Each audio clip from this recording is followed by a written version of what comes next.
Nah, makanya waktu pagi, sore FPI mau dibubarkan, pengacara-pengacara saya datang ke penjara. Saya waktu itu ada dalam penjara. Habib, nanti sore FPI mau dibubarkan, Habib. Bagaimana sikap kita? Apa kita melawan secara hukum?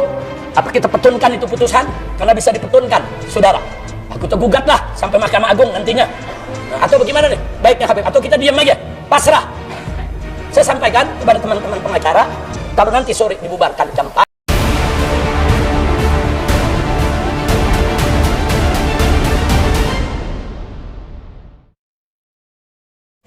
Saya sudah janji ingin mengupas tentang dokter abal-abal tipa tipu. Sebelum lebih lanjut kita menguliti si dokter tipa tipu ini, sebaiknya teman-teman menonton video berikut. Belum memberikan kepada dia tugas sebagai presiden karena Anies ditunggu di dunia internasional. Oke, bukan ditunggu di penduduk DKI kembali. Benar, Mas Anies Palestina tuh membutuhkan Anda. Oke. Ancaman perang dunia ketiga itu membutuhkan Anda, gitu loh. Jadi itu kalau saya bahasa sasmi. Ketika dia dimintai pendapat tentang Anies Baswedan oleh Profesor Rasli Harun, dia benar-benar membual, teman-teman. Ini bualan orang yang seperti pernah sekolah, orang yang nggak pernah makan sekolah, tapi ngaku-ngaku dokter, ilmuwan, coba. Ngaku-ngaku ilmuwan dia. Setuju banget. Ya Anies ditunggu dunia internasional. Kitanya ya mencoba untuk menerjemahkan apa maksud Allah tuh begitu. Misalnya Ya. dia dijadikan utusan khusus Presiden Prabowo untuk dunia nggak usah harus pakai utusan khusus. Oke. Dunia internasional itu udah sangat mengakui ketokohan Pokoknya dari. jangan menggunakan fasilitas negara Prabowo gitu ya. Ngapain? Anies terlalu kecil buat jadi utusan negara untuk mengurus itu, enggak. Internasional butuh dia. Sekarang ancaman-ancaman, tantangan-tantangan bagi umat manusia di seluruh dunia itu amat sangat berat. Tadi teman-teman dengar sendiri kan, bualannya itu bikin perut saya mules. Tapi herannya banyak orang yang mengidolakan si dokter abal-abal ini. Kenapa saya bilang dia dokter abal-abal? Karena dia belum menyelesaikan sekolah doktoralnya, dan dia ngaku sendiri. Tapi di setiap pertemuan dengan wartawan, dia mengaku sebagai ilmuwan. Seolah-olah dia sudah punya temuan-temuan yang wow, mencengangkan dunia gitu. Ngaku ilmuwan, kemudian dipanggil dokter, bangga. Padahal dia ngaku bukan dokter, dia cuma dokter yang ngobatin orang sakit. Dokter, teman-teman, bukan dokter ya. Tapi dia nggak tahu malu, ini manusia nggak punya malu, saking bencinya dengan Pak Jokowi. Kita telusuri si Tipa ini sebenarnya siapa sih? Awal mula dia muncul dari mana dia? Asalnya gitu. Betul. Dari mana ini? Asal keadaan dia tuh benci Pak Jokowi gitu. Coba kita saksikan video yang ini. Bapak Joko Widodo adalah sumber dari segala sumber masalah. Oke? Bapak Joko Widodo adalah sumber dari segala sumber masalah. Ada yang mau dimakzulkan, ada yang mau menggulingkan. Soalnya 3 tahun kita sudah bergerak di jalan, meminta beliau untuk mundur, tidak mau mundur, terpaksa rakyat yang akan berbicara. Entah itu melalui parlemen jalanan atau apapun, kita akan berkoordinasi. Yang kita ingatkan kepada teman-teman, kepada semuanya, jahit bersatu dengan cara apapun. Kita punya porsinya masing-masing, kita ada tempatnya masing-masing. Kalau tidak bertemu di tengah, kita akan bertemu di ujung. Oke, ini kan gerakan sudah 3 tahun. Iva juga mungkin lebih ya, dari 3 tahun juga sama. Nah, kenapa hari ini kok tidak? Nah, ternyata Tifa ini sudah melakukan aksi-aksi bersama HTI, FPI untuk menggulingkan Pak Jokowi. Sudah 4 tahun katanya, 3 tahun 4 tahun bersama FPI dan HTI. Ini ya video yang tadi kita tonton.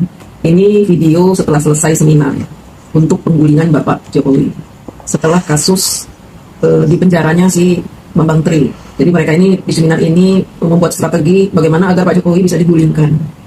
Kalau Pak Jokowi nggak mau turun, mereka mau paksa. Si Tipa ini salah satu nih, salah satu orangnya ini ya yang ngotot ingin Pak Jokowi itu tergulingkan. Gerakannya. Kalau kita sudah mengerucut, ini sudah mengerucut ini. Momentum. Ini sudah ada pemantik. Cuma tiga koordinasi, konsolidasi, dan kita akan extend. Gitu saja. Jadi jangan putus asa ya untuk semua teman-teman dan rekan-rekan, kita akan menuju ke satu titik yang kita harapkan. Oke, satu pertanyaan tadi yang belum dijawab juga mungkin tidak. Soal peran serta media. Kalau saya mengatakan bahwa media mainstream itu adalah sekarang ada para YouTuber. Nah, apakah yakin bahwa saat ini akan sampai ketika media konvensional seperti RCTI, Indosiar, dan lain-lain? Why not? Sekarang aja kita lihat ada MNC, ada Indosiar, ada beberapa yang sudah milik mereka. Dengan berjalannya waktu mereka juga akan sadar ini loh yang benar, ini loh yang salah.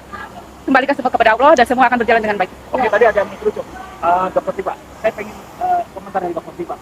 Yang dimaksudkan mengerucut itu Ya seperti sekarang ini, semua elemen kan sudah terlibat aktif, sudah bergerak, ya. Nah, ini sudah mengerucut. Ini adalah sebuah momentum yang diciptakan bersama-sama. Ini adalah yang saya sebut sebagai waktunya Allah Maka kita jemput waktunya Allah itu dengan jahitan-jahitan kepada setiap elemen-elemen. Insya Allah itu akan menghasilkan ledakan yang besar untuk menghasilkan sebuah gerakan yang nanti kita sampai pada tujuan yang sama. Oke, ledakan Ya. itu kan cukup memantik. Kira-kira pemantik itu Ya ini memantik. Ini memantik. Ini sudah konkret. Ya, Ya sudah konkret. Ini sudah konkret, Pak. Konkret, oke. Ini sudah konkret. ibarat bola salju kan sedikit menggelinding berarti pada akhirnya Sudah konkret. Sudah konkret. Ini sudah konkret. Yakin Yakin. Insya Allah. Jadi kita tunggu ledakan itu ya. Iya. berdoa saja semuanya dan Terima semoga kasih. akan terjadi. Oke, terima kasih. Untuk selanjutnya kita akan saksikan video berikut karena saya ingin membuktikan apakah benar si tipu ini adalah ilmuwan. Kita saksikan. 1 miliar % Anda meyakini bahwa ijazah Pak Jokowi palsu. Benar demikian? Bukan itu statement saya. Oke, silakan. Jadi sebenarnya saya kan menggunakan domain saya, ilmu kedokterannya pertama kali Oke. itu. Jadi Ada tulis apa dulu nih? Ada tulis apa dulu? Yang Anda tulis di X waktu itu ya? ya, jadi dari persoalan gigi, persoalan hidung, artinya yang saya cermati adalah foto. Oke. Foto pada ijazah yang beredar di internet. Artinya materi. Ilmuwan berani mengatakan bahwa sebuah ijazah itu palsu hanya dari pengamatan mata dia lewat foto digital yang ada di internet. Dari sini saja kita sudah bisa berkesimpulan ini orang benar-benar ngawur dalam memberi kesimpulan soal ijazah Pak Jokowi. Mana bisa dari fotonya ketahuan bahwa itu palsu? Apalagi foto itu foto ijazah yang diteliti orang yang usianya sudah jauh dari foto yang ada di ijazahnya itu. Sekarang Pak Jokowi udah 60 tahun lebih, 40 tahun yang lalu. Kemudian dengan sok-sokan bilang, dari foto, saya bisa tebak bahwa itu ijazahnya palsu.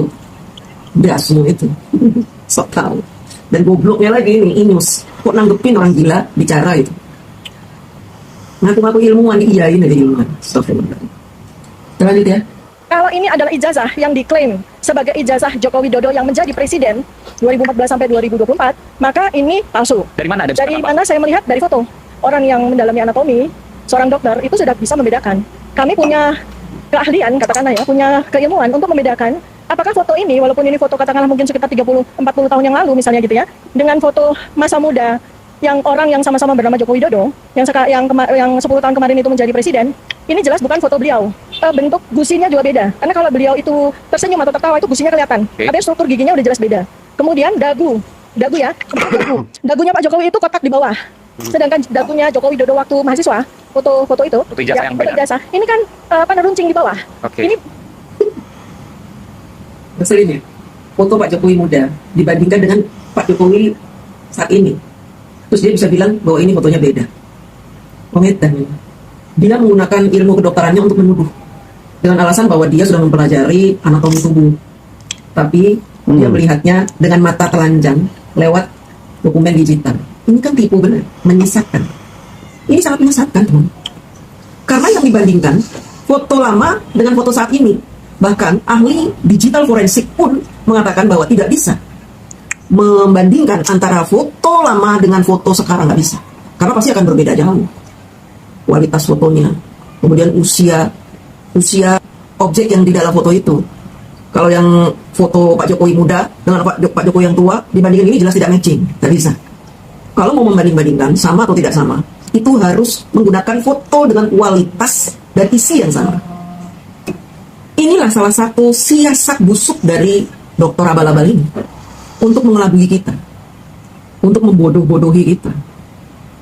Kita harus percaya omongan dia yang ngaku-ngaku ilmuwan, padahal dia bukan dokter. Dia cuma dokter dan dia tidak punya keahlian apapun untuk menganalisa foto digital asli atau palsu. Nggak bisa. Dokter punya keahlian apa? Dokter tuh hanya memeriksa fisik, nggak bisa dari ngeliat. Saya ngeliat dari jauh kayak kamu sakit ini deh, sakit kurap kamu. Belum diperiksa udah bilang kurap, nggak bisa. Cuma ngeliat pakai mata telanjang itu nggak bisa. Dokter tuh harus melihat, dicek, diraba tubuh pasiennya itu. Sok-sokan dokter tapi mau menjadi dukun kali ya, nebak-nebak. Dukun ini kayak ini.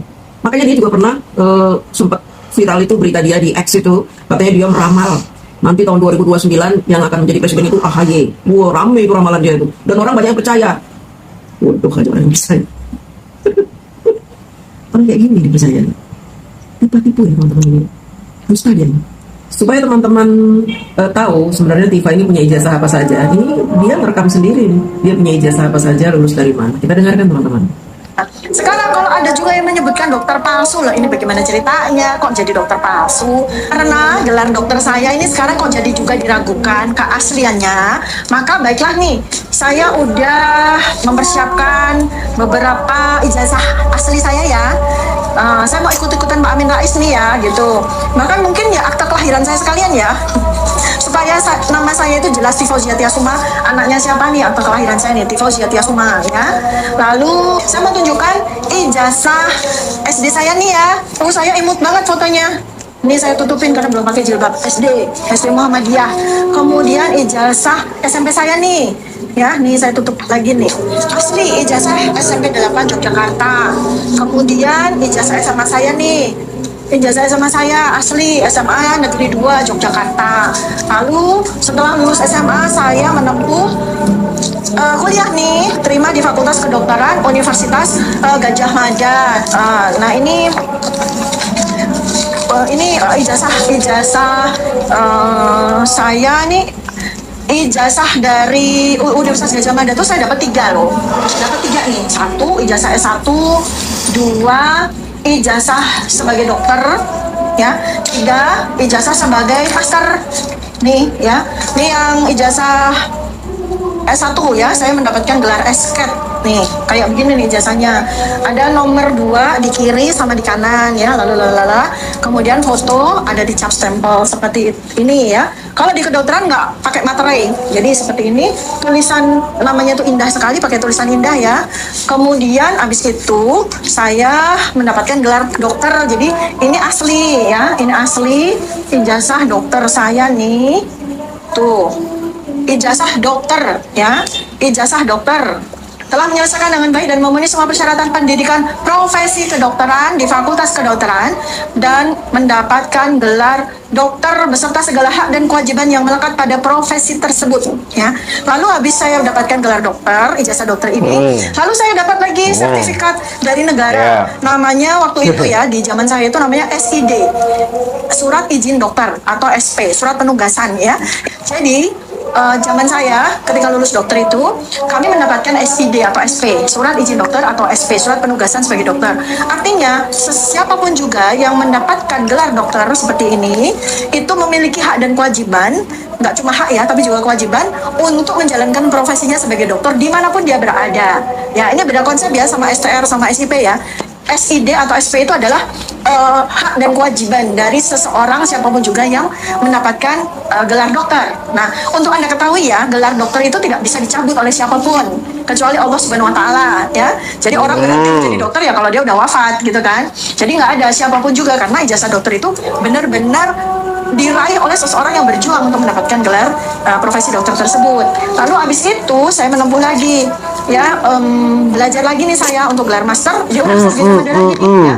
Nah, karena saya menempuhnya udah di era modern gitu ya, jadi ijazahnya itu beda. Jadi ini kalau teman-teman yang keagama ya, keluarga alumni Gadjah Mada itu ada yang mereka dapat yang versi putih begini besar, ada yang udah dapat versi biru. Nah, saya dapat putih, saya dapat biru nih. Nah, ini nggak saya tutup karena saya udah pakai jilbab. Ini ijazah sebagai Master of Science dari ilmu clinical medicine ya, itu saya dapat nih. Ini puas ya teman-teman ya, terutama Gak puas. saya nih yang kemarin hatinya agak bergemuruh nih. Kok Dokter Tifa ternyata yang selama ini jadi guru saya katanya dokternya palsu nih loh, ijazah dokter saya nih loh. Asli 24 karat dari Universitas Gadjah Mada. Puas ya, mudah-mudahan puas. Kalau tidak puas, datang langsung ke saya untuk bisa memegang secara langsung ya. Nanti saya izinkan Anda memegang ijazah saya secara langsung. Jadi ijazahnya dia S1 kedokteran, kemudian dia lanjutin ke Master S2 ya, ahli obat. Bukan untuk meneliti anatomi tubuh, apalagi digital, dia nggak ada ilmunya ya. Sehingga kita boleh menolak semua narasi dia tentang temuan dia, katanya ijazah Pak Jokowi palsu, itu tertolak semua. Dari ijazahnya yang dia omongin ini aja sudah jelas-jelas tertolak. Dia itu Master of Science Medicine, obat ya, obat-obatan ini ya, keilmuannya itu untuk meneliti obat-obatan kali ya. Obat apa nggak tahu, sakit perut apa orang berak-berak kali itu. Gitu ya. Ini emang orang aneh sekali ya, sangat aneh menurut saya ya. Nggak punya ilmunya tapi dia sok tahu ya. Ini akan muncul di akhir zaman orang-orang seperti ini. dia baru sekolah dokter tapi ngaku-ngaku dia bisa mengetahui ijazah seseorang asli atau palsu gitu. Dan ini kan asal muasalnya isu yang hot isunya dokter Tifa itu kan soal dokter palsu gitu kan. Nah kok lalu kok jadi dokter palsu ya? Ini gimana ceritanya nih dokter? Bisa kasih tahu ya. Beda ya antara dokter O sama dokter E ya. Kalau dokter saya baru akan meraih gelar doktor karena itu saya sekolah di sekolah program doktoral ya. Nah Baru akan meraih gelar doktor. Aku deh. Baru akan meraih gelar doktor. Ya teman-teman, yang sudah jelas bahwa memang dia bukan dokter, tapi dia tidak pernah membantah kalau ada orang yang manggil dia dokter. Bahkan di koran-koran dituliskan gelar dia D-nya besar, R-nya kecil. Kalau dokter itu D kecil, R kecil, setahu saya begitu ya. Tapi dia tidak pernah membantah itu, bangga malah menyebut dirinya itu ilmuwan, keren ilmuwan. Sebenarnya dokter apa sih? Kita lihat nih. Dokter Tifa merupakan seorang penggiat media sosial yang kerap menjadi sorotan publik. Sebab ia dengan berani sering mengungkapkan pandangan-pandangannya mengenai berbagai isu yang diperbincangkan di tanah air. Nama lengkap Tifa Luzia Tiasuma, ia lulus pendidikan S1 di Fakultas Kedokteran Universitas Gadjah Mada. Lalu meraih gelar Doktor Epidemiologi Molekuler di kampus yang sama. Ini wartawannya yang salah atau memang ada pengakuan dari orang-orang tentang si Tifa ini sudah meraih gelar doktor, karena wartawan pun menulis gelar doktor. Makanya dari sini tuh orang manggilnya dokter, jadi kegeeran dipanggil dokter. Dokter Tifa memiliki pengalaman signifikan di bidang kesehatan dan epidemiologi. Kita akan cari tahu epidemiologi itu apa, supaya teman-teman paham sebenarnya keahlian dia itu di dalam bidang yang dia bilang keilmuan, apakah cocok dengan yang selama ini dia lakukan untuk menyelidiki ijazah asli atau palsu. Kita baca sama-sama ya. Epidemiologi adalah ilmu yang mempelajari tentang pola penyebaran penyakit atau kejadian yang berhubungan dengan kesehatan beserta faktor yang dapat mempengaruhi kejadian tersebut dan cara mengendalikannya. Penyakit ya, jadi bukan foto terus dia punya keahlian dalam hal penyebaran penyakit, tapi dia coba-coba menjadi seorang peneliti foto digital dan berani mengatakan bahwa foto di ijazah Pak Jokowi itu bukan foto Pak Jokowi. Gitu lah. Ya, karena kita sering memberi panggung kepada orang yang tidak layak menyandang gelar keilmuan. Kita sering memberi panggung pada orang yang bacotnya gede. Kita sering memberi panggung pada orang-orang tukang ngibul, tukang bohong untuk memberikan keterangan-keterangan maupun analisa-analisanya secara ngawur, dan kita mempercayai itu. Akhirnya ya sudah, kita akan mendapatkan cerita-cerita, berita-berita yang ngawur alias hoax. Untuk itu, melalui video saya menekankan agar kita semua berhati-hati ketika mendengarkan analisa-analisa, cerita-cerita, narasi-narasi dari orang yang mengaku ilmuwan, orang yang menggunakan gelar-gelarnya.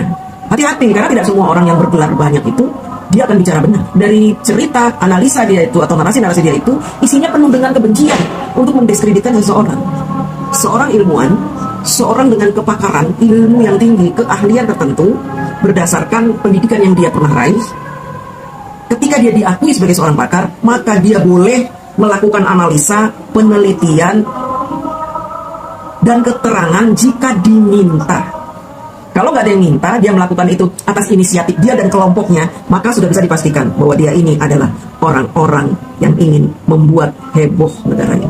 Hati-hati, jangan terkecoh. Woi, ya, Tifa. Habis kau dibugem benar-benar deh oleh DJ Jenderal nih, makanya kritik jasa orang gitu kan. Padahal di bidang ini seakan-akan mengerti dan memahami tentang foto nih, ahli forensik nih kan. Kayak mana kalau seperti ini ditelanjangi benar-benar nih. Tapi selama ini keluar-keluar antum tuh kosong melompong, malu-maluin gitu kan. Jadi teman-teman ya, setelah kita melihat daripada Dr. Tifa sesuai apa-apa yang disampaikan oleh DJ Jenderal tuh, ya jangan percaya. Ntar gila nih bodoh nih kalau percaya sama bukan Tifa nih. Teman-teman semuanya, kita beralih kepada video daripada curhatan Rizik bin Syihab mengenai daripada organisasi yang telah dibubarkan nih. Teman-teman ya sekalian kan membuat video ini digabungin sekali kan. Karena saya penasaran juga nih apa isinya nih kan. Tentunya pastinya ini kan masalah organisasi yang telah dibubarkan dulunya sudah lama sih. Namun video ini muncul kembali nih, curhat dia. Habis di sini curhat gitu loh. seperti apa. Kita dengerin teman-teman semuanya, ketika orang curhat seperti apa kita dengerin nih. Ini, saudara, coba. Hari ini anak orang lain jadi korban, besok bisa anak kita jadi korban. Hari ini istri orang lain jadi korban, besok bisa istri kita jadi korban karena kita diam. Hari ini keluarga orang lain jadi korban, besok keluarga kita. Nah, kita jangan membuat keluarga kita jadi korban. Kita jangan membuat anak istri kita jadi korban. Jangan. Kita di umat satu kesatuan semua keluarga kita. Satu muslim terganggu, satu muslimah terganggu, itu tanggung jawab kita bersama. Kita harus peduli, harus bertahu. Jaga keamanan semua keluarga kita, jaga keamanan semua masyarakat kita, jaga keselamatan mereka, keselamatan nyawa, keselamatan harta, dan seterusnya, saudara. Nah, di sini memang peran negara harus hadir. Nanti kalau kita hadir lagi, negara bilang, "Hakim sendiri." Nanti kalau kita hadir lagi, dibilang melangkahi daripada wewenang negara. Kita melangkah lagi, bubarin FPI-nya. Bubarkah, saudara? Emang apa salah FPI? FPI bertempat pakai. Udah mulai. FPI Udah mulai deh, udah mulai curhatannya. Saudara, apa FPI itu ngancam masyarakat pedagang dengan senjata? Enggak.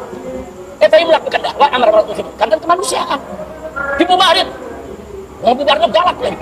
Semua foto selamat datang Habib Rizik, saudara di bariho diturunin. Dia beraninya foto Habib Rizik enggak. Yo, kesal ya, kesal. Sekarang mulai berani, sama foto berani, turunkan foto. Tolong pasukan lengkap senjata itu. Astagfirullahaladzim. Giliran ada ormas preman cengar-cengir, pakai telepon-teleponan sama preman. Gimana FPI baik aja ya? Giliran FPI sekanyang FPI, cakap bubarkan FPI. Giliran ngomong sama preman cengar-cengir, Astagfirullahaladzim. Saya udah sampaikan, saudara, kalau FPI sebagai organisasi sosial keagamaan yang bekerja di bidang kemanusiaan, yang bekerja di bidang dakwah amar ma'ruf nahi munkar, mereka berani untuk membubarkan tanpa alasan hukum yang jelas. Sampai hari ini tidak ada keputusan pengadilan manapun yang menyatakan FPI bubar atau menjadi organisasi terlarang. Tidak ada. Yang membubarkan FPI adalah keputusan politik. Keputusan politik karena ada pesanan. Tidak ada alasan-alasan begitu secara hukum. Dalam undang-undang keormasan disebutkan kalau ormas berbuat salah secara masif, terorganisir, terstruktural, harus dibuktikan di pengadilan.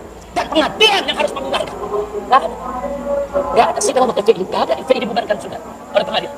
Itu keputusan politik, saudara. Nah, makanya waktu pagi sore FPI mau dibubarkan, pengacara saya datang ke penjara. Saya waktu itu ada dalam penjara. Habib, nanti sore FPI mau dibubarkan, Habib. Bagaimana sikap kita? Apa kita melawan secara hukum? Apa kita petunkan itu putusan? Karena bisa dipetunkan, saudara. Aku tergugatlah sampai Mahkamah Agung nantinya. Atau bagaimana nih? Baiknya Habib, atau kita diam aja? Pasrah. Saya sampaikan kepada teman-teman pengacara, kalau nanti sore dibubarkan, jam 4 sore, jangan melawan secara hukum. Artinya nggak usah dituntut, dipetunkan. Kenapa, Habib? Satu, kalau kita tuntut secara hukum, prosesnya kelamaan. Bisa setahun, bisa 2 tahun, tentu ada putusan. Yang kedua, kalau kita tuntut sekarang, hakimnya udah banyak dibeli. Lebih dah. Ngapain KPK kita nuntut? Kira-kira jelas nggak? Yang ketiga, kalau nanti kita tuntut juga, terus hakim memutuskan putusan pemerintah benar, maka putusan inkonstitusional pemerintah akan menjadi konstitusional dengan putusan pengadilan. Putusan pemerintah sudah tidak sah secara konstitusi. Tapi kalau kita tuntut ke pengadilan, pengadilan membenarkan putusan pemerintah, maka putusan yang ilegal tadi menjadi legal. Rugi. Ya, saya bilang jangan melawan secara hukum. Jadi gimana Habib? Apa kita lawan? Bakar-bakaran aja. Saya bilang jangan. Dia membubarkan kita, fitnahnya FPI ekstrim. Ente bakar-bakaran, terbukti ekstrim. Betul? Jangan. Jadi bagaimana Habib? Apa kita diam aja? Ini kan kezaliman. Habib kan ngajarin, kezaliman nggak boleh kita diam. Harus kita lawan. Betul, kita lawan. Tapi caranya bukan begitu. Bukan lewat pengadilan, bukan lewat bakar-bakaran. Bagaimana Habib lawannya? Lawannya nanti jam 4 sore dibubarkan, jam 5 sore kita bikin organisasi yang baru. Front Pembela Islam dibubarkan, nggak apa-apa, kita bikin Front Persaudaraan Islam. Singkatannya sama, FPI. Yang ngurus sama, dia juga.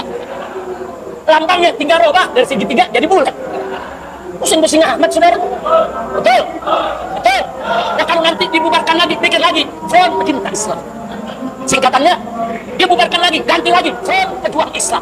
Singkatannya lagi sudah. Jadi kalau kita bikin organisasi baru nggak capek. Dari sekarang pagi telepon seluruh cabang FPI se-Indonesia. Siap-siap. Begitu dibubarkan, turunkan itu plak. Tunduk kepada aturan pemerintah. Jam 5 sore naik plak baru. Besok saudara wartawan kumpul di Menko Polhukam. Tekan Pak Menteri, ini kemarin FPI sudah dibubarkan, sorry. Nggak sampai 1 jam FPI yang baru muncul. Bagaimana ini Pak Menteri? Menteri larang diri. Bagaimana Pak Menteri jawab? Dia mesti jawab, saudara. Jawab Pak Menteri apa? Ya selama namanya bukan Front Pembela Islam nggak apa-apa.